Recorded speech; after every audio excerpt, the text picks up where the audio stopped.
নমস্কার বন্ধুরা, আশা করি সবাই খুব ভালো আছো আর আমিও খুব ভালো আছি। আর তোমরা দেখছো রাখি রয় ব্লগস। সবার প্রথমে জানাই সবাইকে পৌষ সংক্রান্তির শুভেচ্ছা। তো এটা নিয়ে আমার তৃতীয় বছর, মানে শ্বশুরবাড়িতে পিঠে পুলি। তো প্রথম 2 বছর আমি কিছুই পারতাম না, কিছুই করতে পারতাম না। আর এবছর আমি পিঠে করে খুবই খুশি হয়েছি, কারণ প্রতিটা জিনিস, প্রতিটা পিঠে আমি খুব ভালোভাবে শিখে গেছি। তো এটাতে আমি খুব খুশি হয়েছি, কারণ আমি রান্নাবান্না করতে খুবই ভালোবাসি। তো যখন এই জিনিসটা আমি পারতাম না, তো আমি খুব চেষ্টা করতাম। তো এবছর যখন আমি সরু চাকলি তুলতে পেরেছি, ভাপা পিঠে তুলতে পেরেছি, তো এটাতে আমি সত্যিই খুব খুশি হয়েছি। আর আমার কিন্তু খুব ভালো লেগেছে।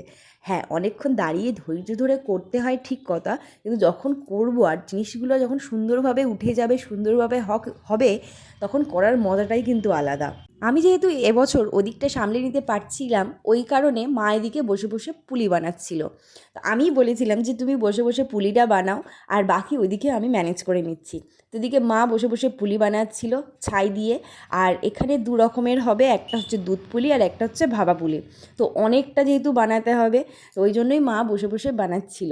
আর আমি এদিকে সরু চাকলি করছিলাম, আর ওদিকে জল বসিয়ে দিয়েছিলাম, কারণ ওইটা হচ্ছে ঠাকুরের জন্য অল্প কটা করা হয়েছিল, পরে বেশি করে করেছিলাম। প্রথমে ঠাকুরের জন্য করা হয়েছিল, মানে যে পোষ খোলা জ্বালাতে হয় সেটাই প্রথমে করা হয়েছিল।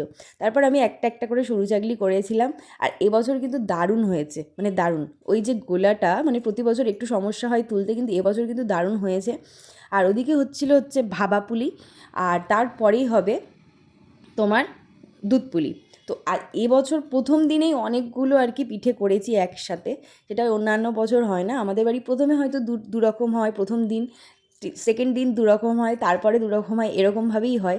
এবছর আমি যেহেতু একটু বেশি আগ্রহীটা দেখিয়েছি, মা একদমই করতে চাইছিল না, আমি আগ্রহীটা দেখিয়েছি বলে মা আর কি বললো, ঠিক আছে তুই যখন করবি তো তুই কর।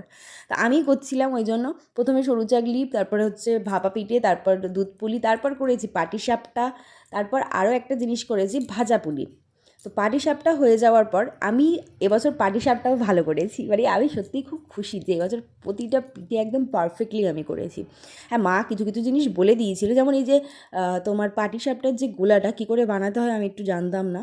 প্রথমটা একটু তুলতে অসুবিধা হচ্ছে, কিন্তু প্রত্যেকটা পারফেক্ট উঠেছে, প্রত্যেকটা পারফেক্ট উঠেছে। তো পাটিসাপটা করতে করতে আমাদের বাড়ির সবাই চলে এসেছিলো, মানে বাবা, বরমশাই সবাই চলে এসেছিলো। তো ওরা একটা একটা করে ট্রাই করছিল আর বলছিল কেমন হয়েছে। তো দেখো এদিকে আমার মোটামুটি প্রায় কমপ্লিট। হ্যাঁ, পাটিসাপটাটা আমি বেশি করিনি। তারপরে দেখো এদিকে যেহেতু অনেকগুলো আইটেম একসাথে হচ্ছে, তো একটু রাত তো হয়ে গেছিলো। তো আমার এদিকে প্রায় কমপ্লিট, শুধু ভাজা পুলিটা করতে বাকি। তো মা ওদিকে করে দিয়েছিল, ভাজা পুলিটাও আমি এদিকে করছিলাম, এটা একটু সময় লেগেছিলো। তো দেখো সব পিঠে মোটামুটি কমপ্লিট আমার হয়ে যেতেই আমার বরের হচ্ছে পিঠের প্রতি কোনো ইন্টারেস্ট নেই।